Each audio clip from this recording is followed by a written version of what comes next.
Hello, everyone, and welcome to Decoding TV, a podcast about television. I am David Chen. I'm Sarah Marrs. On today's episode of Decoding TV, we're going to be discussing Justified City Primeval, episode 6, entitled Adios. You can find more episodes of this podcast wherever you download your podcast or at podcast.decodingtv.com. Email us at decodingtv@gmail.com. Let us know what you think of the podcast or of the shows that we discuss. Again, right there at decodingtv@gmail.com. And find more of Decoding TV over on YouTube, as well as Instagram, TikTok, and Threads at Decoding TV. All right, Sarah Marrs, let's talk about it. We are going to start by sharing some overall thoughts about Justified City Primeval Episode 6, Adios. We're going to do a full, detailed, spoilery recap after that, and maybe make a couple predictions for how the show's going to wrap up. I mean, this is Episode 6. Only 2 episodes remain. What were your overall thoughts on Justified City Primeval Episode 6? Yeah, I really like this episode. As we've said before, this is a classic bit of Justified business. It's everyone's plans coalescing at the same time. Everyone's working against each other, knowingly or not. Nothing is going right. It's all chaotic. And because things aren't going right, the stakes are now like in the stratosphere. Like Clement is on to people. So Indeed. I thought this was also a really solid episode. Classic Justified, reminds you of the Coen brothers with all these people's plans converging in one place, not going well. I do think some of the plans came together a little bit too quickly for my taste. Some of the plans felt a little bit implausible for my taste. But overall, I really like the episode. And it's fair to say that the show is already starting to wrap some things up. It's introduced us to a bunch of characters, and it is taking some characters off of the chessboard, shall we say. So I'm really excited to dive into it with you, Sarah. Before we get into the detailed plot summary, anything else you want to mention about the background of this episode, who made it, and so on? Yeah, it's directed by Sylvain White, who has directed basically at least one episode of every TV show from the last 20 years. And it's written by Taylor Elmore and VJ Boyd, who are both alums of the original series. I keep thinking Taylor Elmore is related to Leonard Elmore. It's Elmore Leonard, but it's not. It's just they have the same name in different places. Yeah, that's probably why this one felt so much like classic Justified, is that it's 2 writers from the original series. You got Elmore Leonard and Taylor Elmore. Yes. Between the two of them, they have 3 names. Right. And no last names. They're all first names. Right. It's all first names, and it just keeps getting mixed up in my brain. But Elmore Leonard's son is Peter Leonard. Did I say that right? Yeah, I think so. Yeah. Anyway, that's just something that happens in my mind. I have to keep double checking the Wikipedia and being like, that is not a relation of Elmore Leonard. I think it's also worth mentioning before we dive into the recap that something that doesn't happen this episode, and that it is the third episode in a row. It is a third episode in a row where there's no Willa, which I'm just going to say I called it. I think increasingly I am looking like I know what I'm talking about when it comes to the Willa situation. Yeah, I thought she was going to play into the finale in some way. Clearly, I don't think she is. I think you are right. She's going to show up at the end when Raylan is reunited with her, which we can get into a little bit more as we break down the episode, because I do think it comes back to something you just said in your introduction. But it just increasingly looks like they've just excused Willa from the narrative. Yeah, which is something they're doing. They did with multiple characters in this episode. We'll talk about that a little bit. Yes, but some of it actually made sense and served a thematic purpose. I don't know. Never heard of it, Sarah. Yeah, I do think, there's a possibility Willa's going to come back and get up to some hijinks next week. Mean, at this point, it would really be contributing to that feeling of things being rushed and, not necessarily planned out to the detail. Yeah. Agreed. I agree. So anyway, those are a few of our overall thoughts on this week's episode of Justified. All right, Sarah, let's talk about what actually went on in this episode. Let's start by talking about Raylan and Carolyn. Carolyn goes to Raylan and talks to him about the book and doing, quote, what is just with it. It appears they spend another night together. Maureen is not. Well, let's pause there for a second. Actually, I really like that opening scene. I think they actually have these actors have great chemistry together, Oh, they do. and you obviously Ingenue Ellis is an amazing actor, and you really are rooting for her to succeed in what she's trying to do, which is even though she has to bend the law, she's going to strive for a good outcome. And that is, when you think of Raylan Givens, I think he's somebody that has bent the law in the past. Is that fair to say? Oh, yes. And she With specifically, frequency, right? yeah, not so much in this current iteration 15 years later. Yeah, Within yeah, the world of Justified, it's a 15-year time jump, but he has definitely. And she specifically invokes that idea of Raylan's sort of cowboy code of doing what's not necessarily legal, but what is just. yeah, And that I think appeals to Raylan's sensibility a great deal. yeah. And she invokes racial oppression in America's past to do that. I do think that uh, the topic of race is something that continues to be, uh, if not relevant to the plot, then at least something that is very much on the creators' minds of this series, right? Well, I think they're handling it in a very justified way, which is what I said in earlier episode. The way they handled the opioid crisis in the original series is nobody ever stopped and gave lengthy lectures about how terrible it is, and it was just part of the texture of the world. And I think the way that they are using not only race but also the idea of bad policing, like lethally bad policing, is kind of the same. No one is stopping and giving big lectures. It doesn't feel It was a mini lecture this week. It was a mini lecture. well. I didn't mind it, but it was a mini lecture. You There know, was a moment where it made sense to sort of dig into it a little bit, but it hasn't been finger waggy.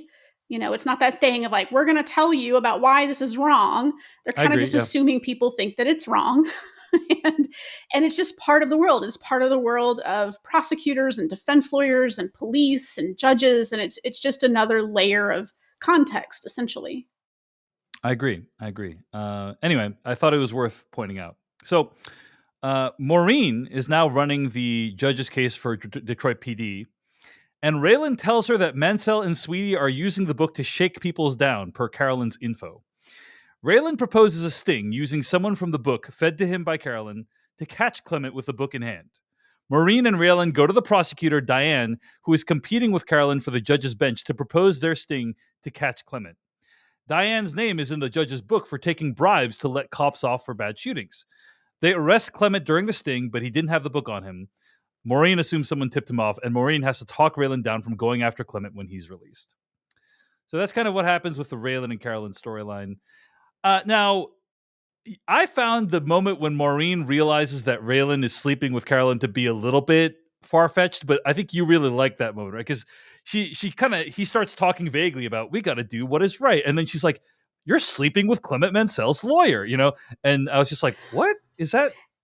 Raylan uses the specific phrase we heard Carolyn tell him Yes, earlier, which is do it the right way. The minute This is such a credit to what Marin is Ireland. Marin Is that Ireland as an actor, because it's just a split second reaction. But the minute Raylan says we need to do it the right way, her face just changes, and you see that she knows. You can just tell in that moment Carolyn has said those words to her in the past, because she knows the minute Raylan drops that particular phrase, where it came from and what it means, and she is the best detective on the show. There is no question that Maureen is winning above all of them, because she put it together and she just got there. Like, it just took one turn of phrase. So obviously that's something Carolyn says a lot. Yeah, I mean, I understand. Oh, I guess you've been hanging out with Carolyn. I guess you maybe cut a deal with Carolyn, but you're sleeping with Carolyn? All right, fine. I guess she just has that great intuition. All the stuff with Diane did feel a little bit rushed to me.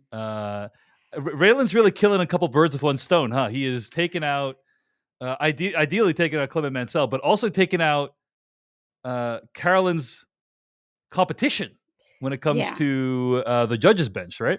Yeah, well, Carolyn clearly picked that name.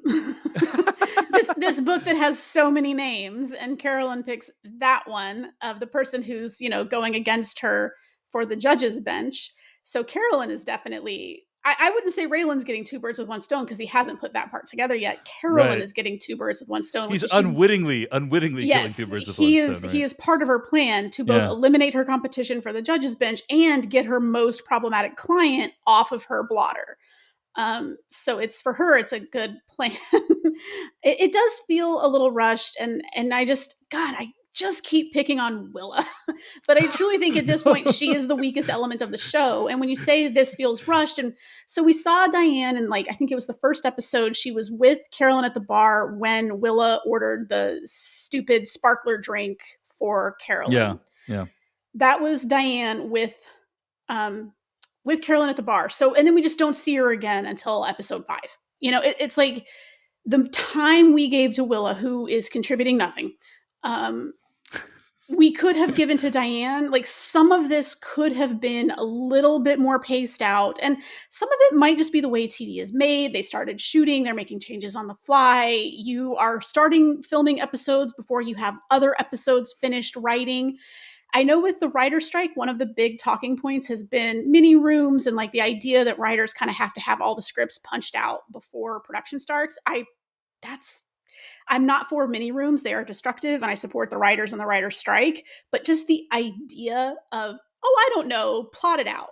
At least have a first draft of your scripts in the bank. Like, at least know what you're doing, know the outline, know Well, the you're form. presuming they didn't do that in this case, or Yeah, didn't? I'm kind of assuming they didn't, just because it is feeling like we had a couple of like very table setting episodes, and this is an entertaining enough show that you sort of just enjoy spending time with these people. But now that we're approaching the denouement, it's like, maybe we could have allocated time a little bit better across 8. It's just 8 episodes, and you're dealing with less space than you had before, where you had a little bit more time with 13 episodes to play around, do some side quests. Like, you don't have that now. We can't waste time. So it does feel a little bit like, could we have rebalanced the narrative a little bit so that we had a little bit more sense of Diane and Carolyn? They're sort of, she's a prosecutor, Carolyn's a defense attorney. Like, they're both Black women in the legal system. They both clearly have some foundational experiences that they share that have made them friends, but they're also on opposite sides of the law. So that kind of, they are sort of the Raylan and Boyd of this iteration of Justified, in that they're friends, they have this common background, they share something no one else understands, but they find themselves in opposition. And boy, I would have loved a little bit more of their relationship. I would have, Yeah. to appreciate Carolyn making this turn of setting her up in this way. Like, it would have hit, I think, a little bit harder if we had a little bit more Diane and a little bit more of their relationship, which, again, we wasted a lot of time on Willa. Yeah, I mean, picture, when somebody like lunges at someone, they're about to fight them, and then like somebody else holds them back by the arms. That's me trying to hold back Sarah from attacking Willa during this podcast. Sorry. Sarah's like, Willa, and I'm just like holding her back, like, hey, it's okay, it's not that bad. She's not even in the show anymore. It's fine. So let me talk about things to the show's credit in this regard, right? One of the things I love about Justified is it does a pretty good job of introducing all the characters at the beginning, and then they come back in interesting and unexpected ways. And I do think the show played fair in that regard. Diane was introduced relatively early. We get a glimpse of her, I think, last episode or 2 episodes ago. And then she comes back in a big way this episode. So that's great. I also think one thing that's cool about this episode is it retroactively lets you understand why Carolyn was so pissed last episode, right? The idea that Diane has taken bribes and is corrupt in some way, who might get the job that she wants over her, is unconscionable. And so she feels like she needs to do something to act to eliminate this unjust threat to her future economic and legal future. So those are things that I want to praise on the part of the show, and to have like a side character that you weren't paying attention to come roaring back in a big way is one of the joys of watching Justified. It's very Sheriff Shelby is Drew Thompson. Yeah, exactly. That kind of thing. The other thing So when I say rushed, the reason why I feel it was rushed is because, first of all, Raylan, Givens, and Maureen are basically blackmailing this woman, right?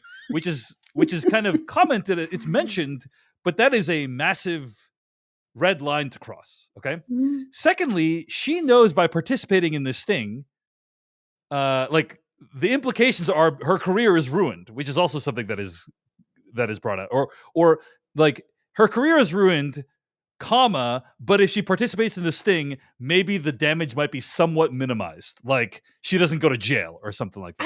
I think the implication of Diane's position in the sting is, I mean, she doesn't want to make it a formal arrangement. They bring up confidential informants and she says, "Do you have the paperwork?" And then I think it's Maureen is like, "Oh, you want to put this in the record." I think the implication is if the sting goes off and they catch Clement with the book and they're able to make the arrest, Right. she probably can't pursue the judge's bench because she's not going to withstand a background check. I think the implication is no, people know it's kind of out. Like, we know we're going to, I think the implication is kind of like Maureen's going to make sure she doesn't get that judge's bench, but she can probably continue on as a prosecutor because she seemed to Mm-hmm. react on Mm-hmm. the level of like, okay, going the next step is over. I can't do that because there's a record of this thing that I did, and now this good cop knows about it and is always going to have that on me. But I Yeah. think it's Yes. also like by not making it official and all that, like there's a chance that she could remain a prosecutor. She just could never advance any further than that because she's not going to withstand a background check.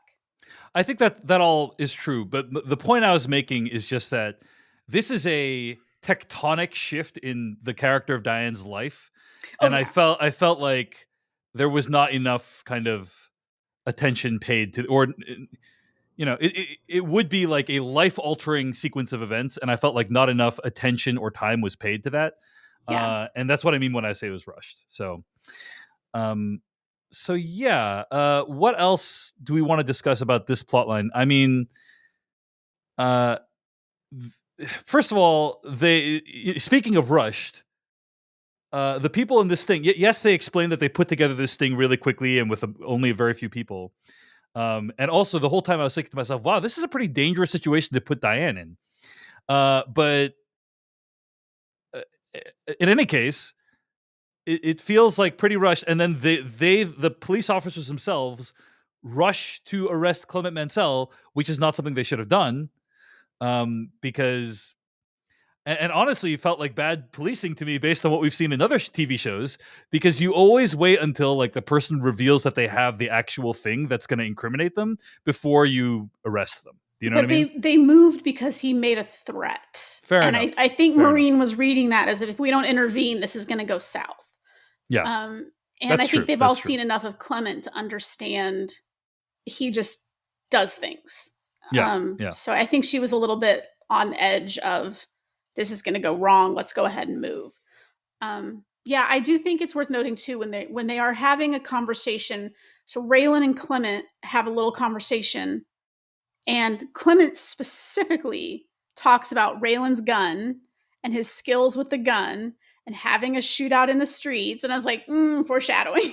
Mm, like, yeah, like this is all foreshadowing because it's what Raymond Cruz said is it's gonna yeah, end yeah. in the streets. Like it's not gonna happen. You're not gonna get this guy the good way. Um, so I think Well, everything is kind of building to that final showdown. well. Speaking of foreshadowing, in the car between Raylan and Wendell, they have a conversation where Raylan says, "This guy is super lucky. I've never seen someone this lucky before." And in fact, Clement does seem extremely lucky. Every single time it seems like he is about to be captured, he always evades capture somehow. And Raylan is flummoxed by it. But I do think what this is saying is that Clement has someone on the inside, and I'm going to put my money on Wendell at this point. Um, Somebody tipped him off. yeah, You and know, the way Wendell responds to it, he says, "I don't know what you want me to say to that, but I'm not really interested in talking about. Like, I'm not really interested in responding in any way." So, I really think it's possible they're setting Wendell up as the mole for Clement. I will be so sad because I like Wendell a lot. But he started this whole thing off by talking about Raymond Cruz and saying he was a cop a little too long and things got sloppy at the end. And Yeah. we have seen consistently from Wendell that he is over it. He doesn't want to bother with, Yeah. interrogation and searches, and he's Raylan and Maureen are over here trying to like break the case, and Wendell's just like, oh, can we just go home? Yeah. Do you agree with my prediction, or do you think I that's mean, it could be, yeah, because somebody well, definitely tipped let Clement me put it this off. way: put two separate things. Number one, do you agree with my assessment that he's foreshadowing that there is a mole on the inside? And then number two, if yes, is Wendell the mole? I will say 100% if there's a mole, it's Wendell. I Okay. am 50% on that's what's being foreshadowed, just because it's clear someone tipped Clement off because he knew not to bring the book, or apparently even a page from the book. He didn't even have the piece of paper Right. because Diane wanted her page with Yeah. her info on it, and he didn't even have that. But that also could have come from Sweetie, because Sweetie was setting Clement up to be murdered, and it could have just also, it's a little bit ambiguous right now. I think that's going to be a reveal maybe in the next episode, maybe in the finale, but I think that's going to be kind of a big reveal of who tipped Clement off, because they deliberately leave it a little vague. It's clear he was tipped off, but was it Sweetie, or was it There's no way that doesn't make any sense though, Sarah, because well, if Sweetie tipped it him off, why would he kill him? Why would Clement kill Sweetie? Which is what happens it in this episode. well, because one, Clement doesn't make the best decisions, and two, um, it's the betrayal. It doesn't matter in Clement's mind. It doesn't matter if Sweetie does him a solid if the last thing he does is a betrayal. And I think from the position of assuming Sweetie's the one who tipped him off, Sweetie wants to get rid of Clement. He doesn't necessarily want to get rid of the book. Carolyn's thing is to get the book into the possession of the police, because I think she's thinking, I can take out Diane, get her out of the way for the judge's bench. Yeah. I can get Clement out of my life. He'll finally go away forever. I won't be obligated to represent this guy after he's in jail. Because she's not an appeals lawyer. She can pass his appeals off to someone else. And also, that book, which she has seen and she understands to be very damaging to high profile people in the city, will be in the possession of the police, who maybe, at least in the case of Maureen, perhaps, she trusts to do something with it. Because as she said, do what is just. And maybe if the police have this book, they can start making some arrests on various bribery, fraud, all that kind of stuff. Um, so I think for Carolyn's perspective, it is all of these things have to happen. Get rid of Diane, get rid of Clement, get rid of the book, get the book into police custody. But for Mm-hmm. Sweetie, it's just get rid of Clement. He doesn't really care about the rest of it. He just wants Clement out of his life.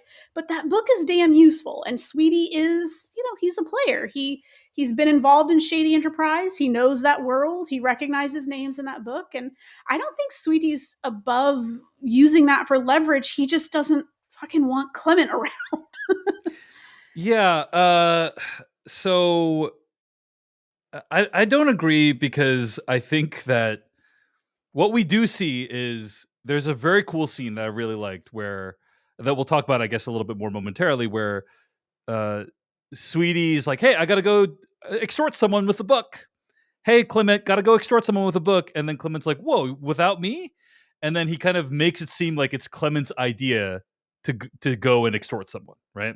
Which I thought Mhm. was very smart on Sweetie's part. That way, if anything goes wrong, Clement can't blame Sweetie. And in fact, something does go wrong, and I think we're supposed to believe that whoever tipped Clement off, therefore knows that Sweetie set him up in some way, right? Yeah. Sweetie actually set Clement up to be murdered, Mhm.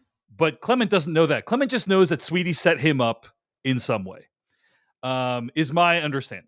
Yeah. Well, I mean, Um, I think Wendell does make a lot of sense. I just think that they deliberately left it a little bit vague so that they can have the big reveal a little bit later of like, oh, this is who did it. This is who tipped Clement off. Um, I just think if Sweetie tipped Clement off in a scene that takes place between when he gives Clement the book and when Clement kills him, right, in an unseen scene, That's true. That's unseen true. scene, that actually destroys the dramatic tension of the, or not destroys, but it lessens the impact of the That's final scene true. between Clement and Sweetie. So this is our first strong, I think our first after 6 episodes, strong disagreement on this podcast. But I do think it's better if what we see is what actually happened in terms of what happened between Clement and Sweetie. That's Um, true. but anyway, any other thoughts on the Carolyn Raylan stuff before we get to the Sweetie stuff? Um, no, not really. I mean, just that Carolyn and Raylan cannot stay away from each other.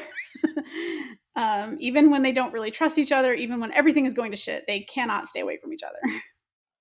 I had this weird thought watching they kind of have a little encounter, I think, towards the end of the episode outside of her house. Mhm. Have you realized that there is a lot of stuff that takes place outside of her house? Yeah, they clearly like that house is clearly like not occupied because they seem to just have very free and easy access to it at all hours of the day for shooting. Yeah, So yeah. That's what I was saying is like I bet they had access to the outside of the house, and it's like it's a lot easier to shoot right outside of a physical location as oh, opposed to needing to move all your equipment inside of it, and you need to yeah, get permission to shoot inside of it. Yeah, so no, shooting inside of residential buildings, just yes. like a little inside baseball for filmmaking stuff Yeah. it's a screaming nightmare. It looks I think personally it looks better than almost any built set because you have a level of authenticity and the rooms make sense and things like that, but it just also is I mean, I have seen sets where they have had to take up wood floors to lower a floor because an actor is too tall. Yeah. It's like you have to rewire an entire room or you have to change all the Yeah, you wallpaper. have to Like change the it's walls, yeah. yeah, And so it's just such a every time pain. Carolyn and Raylan meet outside of Carolyn's house, I'm just like, well, they're saving some more budget by not shooting it inside her Yeah. house. There's Yeah. only like I think total 7 shots that Inside take the place house. inside And Carolyn's house. I You know what bet I they mean? got So them all on the same day. yeah, yeah. So They did have a scene in the hotel where Raylan is staying that drove me crazy because his hotel room number was 2005 and Carolyn was standing against the door of the room across the hall and it was 2003. And in a hotel, it's evens and odds on the same side of the hall. So she should have been standing against 2004 or 2006. yeah, That was just like, that's just me. That just drove me crazy. the most egregious continuity error in the show. Well, 2003 it's next to just the her. little Yeah. things. It's just the little things. I think that's completely fair. I mean, okay, I don't know, sir. I think you're right most of the time. Like your assessment on hotel room numbers is right most of the time. I don't know. I feel like occasionally there might be a hotel that like has a number like 201, 202, 203, all the way to the end, and then like loops back. There's some hotels with weird numbering schemes. I Sure. think that's true. So maybe they're just in a weird one of those weird hotels. So Sure. yeah. But also note that they didn't shoot inside the hotel room for that scene either. They just Right. They're in the have it hallway. right in the hall. So it's just like the show is finding interesting ways to save on the budget, and I personally, I salute it. I So think the only interiors we are consistently seeing is the penthouse that yeah, what's her face Sandy and Clement are yeah. crashing in. Del Oh, Weems's yes, which penthouse. I do want to note, like great piece of set dressing. What is going on from the first episode to episode 6? Just the slow degradation, the slow accumulation of trash and debris in that penthouse. Mm-hmm. It's like, yeah, Mm-hmm. these people are not cleaning up after themselves. They're not taking like they're making no effort here. It's great. It's just like if you go and look at like every episode, look at a shot of that penthouse, and it's just like Yeah. it's getting a little bit worse every time we see it, which I really that is great set deck and really good production design, and it's telling a story of its own. But Right. So they clearly like knew where they needed to take their shots, right? yeah, In the show. And I think they have other than the Will of Time, which Sarah's really against, like I think they've Mhm. actually done a good job of optimizing like where the budget goes for the Oh show. yeah, yeah. Um do you think we're ever gonna meet Del Weems, Sarah No, Morse? I think he's just. I mean, haven't they even? I mean, either he's dead in a freezer. I think I've said this before because he was clearly one of Sandy's marks, right? Yeah. At the casino, he's a rich guy that she sussed out. Either he's dead in a freezer and they're living in his place, or he really is out of town. Like he Yeah. really might just be out of town on an extended trip for some reason, and they're crashing there while he's gone. I don't think we're ever going to see him. I don't think it matters. I think the point is he's just another one of her cons, and they're living in his penthouse and slowly trashing it. Yeah. All right. Well, those are our thoughts on the Raylan and Carolyn storyline for this episode. Let's get to what's going on with all the other folks this episode. Clement, Sweetie, and Sandy. Once again, the person Clement and Sweetie are shaking down does not have as much cash on hand as they're looking for. I thought of you, Sarah Marrs, when this happened, because this guy gives them 13 or 12K and he's supposed to give them 15K, Yeah, right? slightly less than they asked for. And Clement says, well, if he's got 12K, he definitely has 15K. No, he doesn't. No, he doesn't. And I'm just like, yep, he just expects people to have more cash than regular everyday people to do. And this is what happens when an old school criminal intersects with modern day society. Anyway, Clement ends up in a comical foot chase, except it ends with the victim dead on the pavement. I Clement know wants... it's not funny, but just Boyd Holbrook in that scene and the way that it's shot, the camera just sticks in place and he's just running further away going, hey, come back, slow down, I just want to talk. And then it cuts hard cut to the guy dead on the pavement. I thought it was funny because I actually think, hashtag Clement Mansell was right in this case, because he says to Sweetie, I didn't pull a gun on him. I didn't say, I just wanted to talk. And the guy got really scared, as he should have been. Yeah. But Clement just, we don't know what Clement would have said, but he didn't pull a gun on him. He didn't. No, he was just and like very half-assedly chased. Again, it's a very comical moment. Now, to be fair, he did ram his car into the car, so like yes. that did show that he's a danger. But it's one of the least threatening things that Clement Mansell has done in the show so far. It's a mild action on his behalf, and this guy literally, and it's implied that Sweetie says you threw him off the roof, but Clement's defense is, no, I didn't touch him. He did that. So it's that the guy like either tripped and fell or just in the panic of the moment heaved himself over the edge, not quite realizing how high it truly was. Whatever. But it just, again, like very well filmed, like great setup, great scene, and just pretty funny the way Clement's just like, no, come back, I just want to talk. And then that hard cut to the guy dead on the pavement. Yeah, I was shocked. But it kind of reminded me of like classic Justified when, during original Justified series, it's true that sometimes a character would just die out of nowhere, right? That would happen with some regularity. Anyway, Clement promises Sandy that he just wants to get around $20,000 more from the book before going to Aruba. And he also promises he won't let anything happen to Sandy, because Sandy just wants to get out of there because she's already seen too much death. Too much death. She's just like, let's get out of here. So anyway, Bert Dickey hires a thief named Lonnie to get his painting back from Clement Mansell. Lonnie and Sweetie talk about getting the painting back, but Sweetie is interrupted by a call from Diane about the book, with Maureen and Raylan listening in. Sweetie and Diane set up a meet to exchange $30,000 for her page out of the book. Sweetie sees this as a chance to get out. Sweetie clues Lonnie in on the meet, intending to set up Lonnie to kill Clement, so Sweetie also tells Clement about the meet. In a scene that I described already as very, very smart and really well done on Sweetie's part.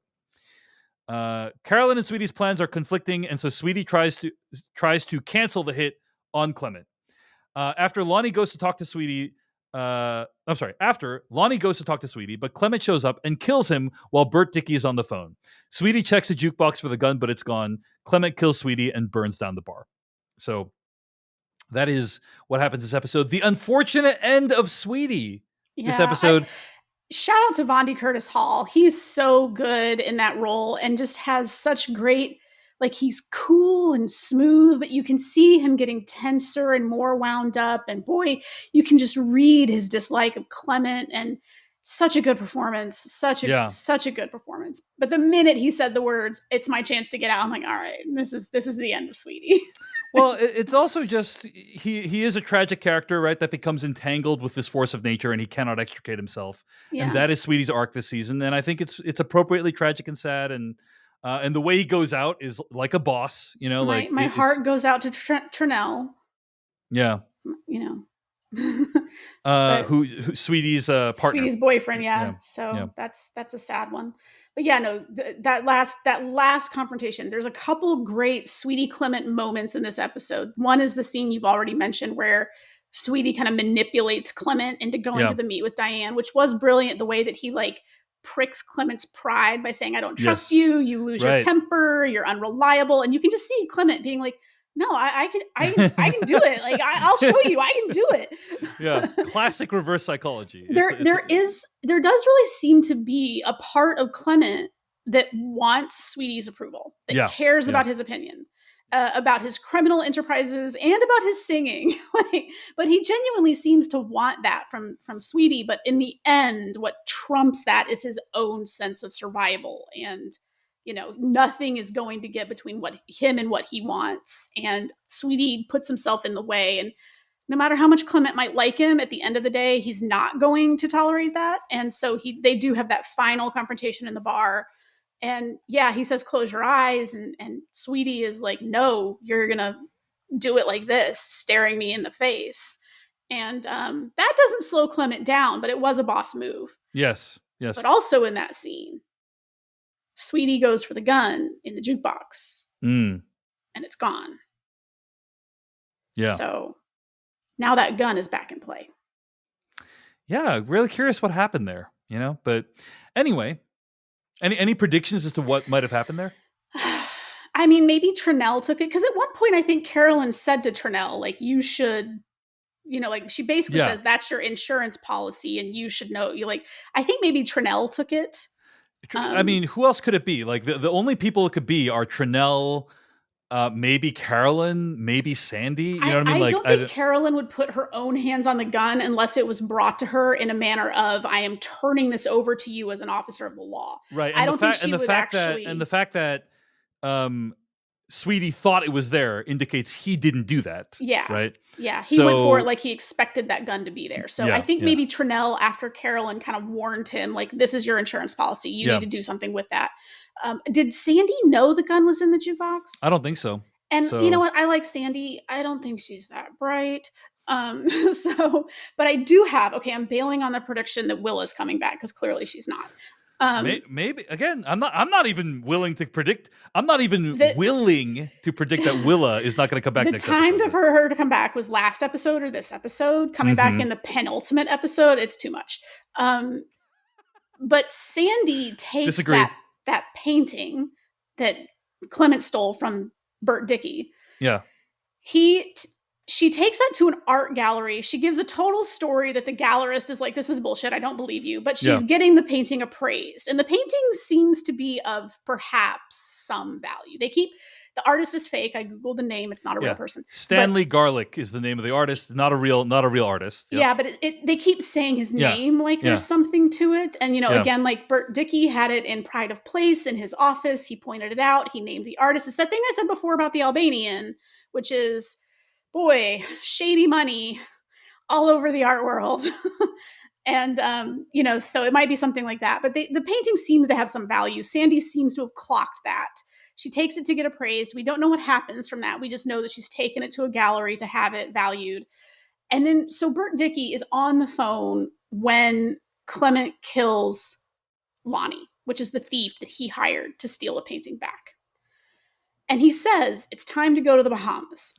Right, which is, I think, the show's way of saying we're not going to see David Cross again on the show. Right, but what I would love is for my girl Sandy to get some money out of that painting, get on a plane, and then we just see her on a beach meeting Bert Dickey. Because I feel like they're cut from the same cloth. They're scrappers. They're hustlers. Bert Dickey has pulled himself up further in the world, but he's a shady guy and she's a shady girl. And like I'm like, this is a power couple in the making. Let's let them, they need umbrella drinks in hand. They need to meet on a beach. This is Kokomo. This is the fantasy. This is Sandy getting out, like getting all the way out because Bert Dickey's rich. Like whatever else he is, he does seem to be a scumbag.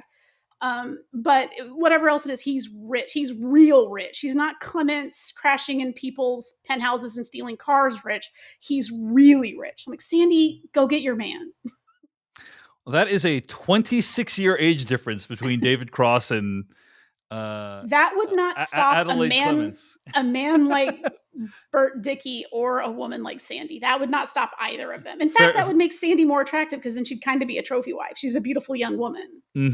Fair enough. We'll see if that plays out. I mean, I have to say, I am really impressed with this show for introducing us to the character of Lonnie in the way that it did, which is Bert Dickey shows up. There's an exterior shot of Bert Dickey at the outside of the house. He goes inside Lonnie's house. Like you see lots of shots of the inside of Lonnie's house. Like it's almost like, oh, the show wants us to learn who this character is.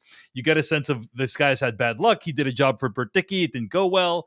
And then end of the episode, no ceremony, no warning, just executed, right off the bat. And we've said it before, but this is what Justified is very, very good at. They're Yeah. very good at introducing these characters, showing you who they are, and then just immediately everything goes wrong. And you kind of, Lonnie's not a good guy, but you kind of like him. You're kind of rooting for him. He's like, well, for one thing, he's supposed to kill Clement Mansell, which is a positive, right?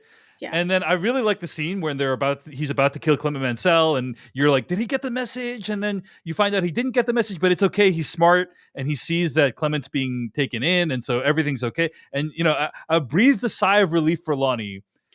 Yeah. And then that made his sudden killing later on all the more shocking. It's like you avoid one trap only to fall into the next one. Exactly. And so I really liked everything the show did with Lonnie. Just setting him up, like showing us so many locations. Again, we've just talked about how the show doesn't have that many locations in general. And so the idea that they're showing you a bunch of Lonnie's home and stuff and setting him up as though he's going to be this major side character and then just killing him, I just thought was very bold. So. Well, it is like that smart allocation of budget, which is to say we're not going to spend the money on shooting inside Carolyn's house more than like one day, because we're going to take that money and spend it on building Lonnie's trailer and everything we learn about him from his living situation, and the kind of, what we can glean from that thing. So it is like they're very smart. They clearly have more money than the original series, but they obviously don't have, Marvel Secret Invasion $200 million. I don't know if I agree with. I don't know if I even agree with that. Maybe it's the same amount of, or like probably more amount of money per episode. But I don't know if like the season had a much bigger budget than a regular season. Yeah, because they're 5 episodes down, so they could have just reallocated. Yeah, like what the average cost of a 13 episode season is, but we're only spending it on 8. Yeah. Also filmmaking has advanced a lot since Justified ended. Filmmaking tools have gotten cheaper, and so I think we're seeing improvement on a number of fronts here. So anyway. But they're very smart with what locations they're choosing, what locations they're building, how much we're seeing of them. Like it's smart. Sarah Marrs, we haven't talked about the most important thing about the episode, right? The most important performance of the episode. And that is Clement Mansell's cover of the White Stripes 7 Nation Army, which he forces Sweetie to listen to and render verdict on before he shoots Sweetie in the chest. Right. And we know from before that Clement has some insecurity about the way he sings. So what did you think of this performance that Clement makes of 7 Nation Army? Well, it's funny because it's clear that Boyd Holbrook actually has a pretty decent voice. Like he's on key, like he's doing it. He's hitting the notes. But it's also like a deliberately bland, very like college band level, not even good college band, just like average frat band level performance. And that's basically what Sweetie says, is like there's nothing to it. It's not special, it's not unique. There's nothing memorable about it. Wow, brutal. And Sarah, it's Sarah, perhaps you should apply for a job at Pitchfork. I think that's what they were going for. He sounds like a dime a dozen. Like after the White Stripes got big, there were so many knockoff bands, and as you just go down the tiers, this is always the case when one band gets big, there's the rush to like sign other bands that sound like them. And it's like, not everybody is Jack White. Like not everybody is Kurt Cobain or Eddie Vedder. Like as you go down the tiers, it gets a little bit blander, a little bit more vanilla, less interesting, less good. And that's, Clement is somewhere on that. But clearly he had this aspiration. This is, I think, revealing to us, like he talks a lot, like he steals the cars he steals to get the good sound systems. He likes the tape decks and the old cars. And he was actually playing this. I thought in the first episode when we met Clement, he plays Seven Nation Army. He steals that car at the gas station, and Seven Nation Army comes on. But I remember thinking at the time that doesn't sound like Jack White. It's clear in this episode they recorded the song with Boyd Holbrook, and that he's listening to his own like demo cover of Seven Nation Army. I think it's maybe something that we've learned these little bits of Clement, like the story about his mom dying in a tornado that's maybe that's true. Like that might actually be a true thing that happened. And here we're learning like he loves music and he maybe has a thwarted ambition of being a musician and he just didn't have the real talent to cut it, like he just wasn't good enough. And maybe that's part of why he's so crazy. Yet another story of a great tyrant who, if he had just been accepted for his artistic pursuits, Yeah. people's lives would have been saved. I guess the moral of the story is we need to let every mediocre white guy into whatever creative industry he wants to save the world from his havoc. Absolutely. If there's any takeaways from Justified City Primeval, let it be give the contracts to the mediocre white dudes. Yeah, that's a pretty good analysis assessment of Clement Mansell's ability, which is it's very competent. It's fine. It's not amazing. Yeah, he's not bad. I It's mean, I not do think it's not laughably terrible. It's yeah, just it's notable that he's not. It would have been sweet almost if he was terrible, because then it's like, oh, you're just really bad at it. But it's like Mhm. he's just good enough that you can kind of see that somebody somewhere down the line, maybe in his youth, encouraged him to pursue music and it didn't pan out. It's like, is And it was the Clement most damaging thing they could have done to that person, yeah, basically. and he probably killed that person. But it's like, is Clement Mansell like a frustrated, gifted kid? Mhm. Like, did Yeah. someone tell him at the exact wrong point? Did you receive too much praise at the exact wrong point to make you think you could do something that in fact you can't do? The only thing that I found slightly unbelievable is that Sweetie would actually plug in the jukebox, because he comments on it. He's like, he doesn't want to die listening to Clement Mansell's music. And that's a very understandable thought. I would also not want to die listening to his cover of White Stripes' Seven Nation Army. Um, but I guess they needed to have him unplug the jukebox so we could hear the Seven Nation Army cover and have the character of Clement Mansell make more sense to us. So Yeah. anyway, all right. Any other thoughts on the episode, Sarah, before we get to our favorite quotes? Um, Let me see. I'm trying to think. I think we've hit kind of all the major highlights. I was very sad about Sweetie. I really enjoyed Bondi Curtis Hall's performance. But I think things to keep an eye on just going forward is who has that gun. I think the major questions are who has the gun, what happened to the gun in the jukebox, and who tipped off Clement. Which you're right, Yes. Wendell makes the most logical sense, but I think Yeah. we're supposed to be wondering Right. who tipped him off. He's not the only possibility. I would say Maureen is possible. Oh But no, it would kill I doubt it. me. I doubt it. That doesn't make any sense with what we know about that character, But That would absolutely like break my heart. Wendell is the strongest candidate, I think. So we'll Yeah. see. Yeah, and I agree with you. The gun being in play is another big thing. I'm also just kind of curious. This is a huge mess. This whole situation, this episode is a huge mess. This Diane, they didn't ensnare Clement. Uh, Also, Sweetie and Lonnie are dead. Like Mhm. the bar has burned down with their bodies inside of it. Like, I assume that Carolyn and Raylan are going to be quite upset by these developments, and I'm very curious, like how um, the impact of these events will cascade down the rest of the series. So, Yeah. anything else? We're in the final two episodes starting next week. Anything you want to see? Other than Willow coming back in force. Just justify all that time we spent on her. Yeah, I really I think it's kind of inevitable, and I've thought this from the moment we met Clement, that it is going to end in a showdown in the streets, that they're not Yeah. going to be able to make a neat arrest and run him through the system and do it all by the book. I would almost like it better if they did, though. I don't think that's the justified ending. I think the justified ending is maybe they get some people that are somehow involved in these things, but Clement, You would almost like it if if the show did what? well, if the show actually went the route of, no, they actually do manage to arrest him, and they do manage to arraign him and put him Right. on trial and put him behind bars. I don't like the idea that the show's message is sometimes justice is only possible extrajudicially. Like I don't think that's a good message to have for a TV show in this day and In age, this, personally. yeah, but that's also kind of like, that's who Raylan is. Hey, Like, I understand. I understand that. I'm not saying I don't know what kind of show I'm watching. But we also kind of, when we started this, we kind of hoped, hey, maybe the show will have a different perspective on justice these days, right?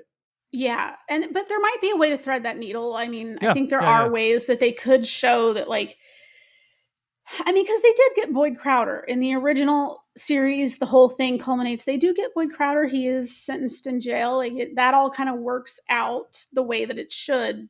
Raylan still has the showdown with Boone in the street. They still have their standoff.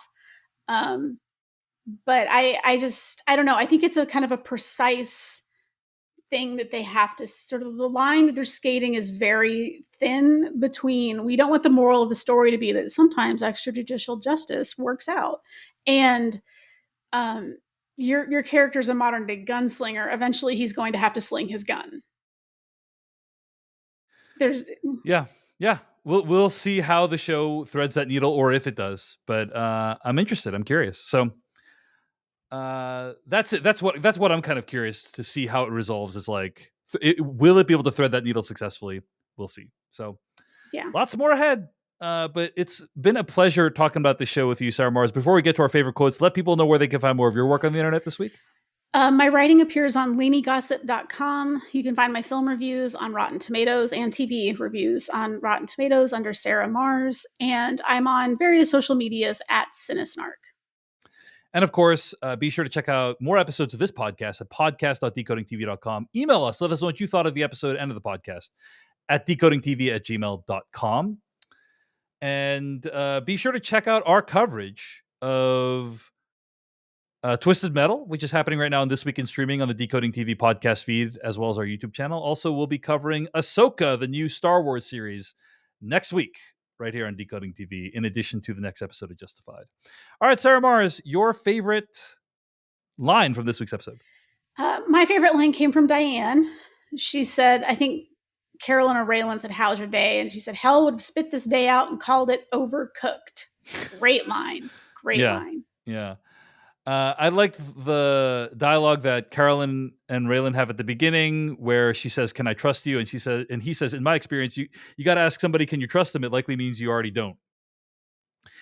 Towards the beginning of this series, Sarah, you commented on how the lyricism of the language was not quite there yet.